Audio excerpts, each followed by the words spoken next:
Hello viewers, in this video I'll show you how to fix Google Map keeps closing or Google Map keeps crashing problem. If you want to solve this problem, please follow the step. Step 1. Open your phone setting. Scroll down. Go to apps. Go to manage apps. Search Google Map application. Tap on Maps application. Again tap on storage.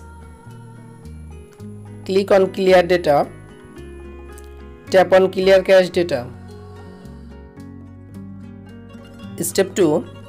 Open Play Store and update your Google Map application latest version. Step 3. Again open your phone setting. Tap on Wi-Fi.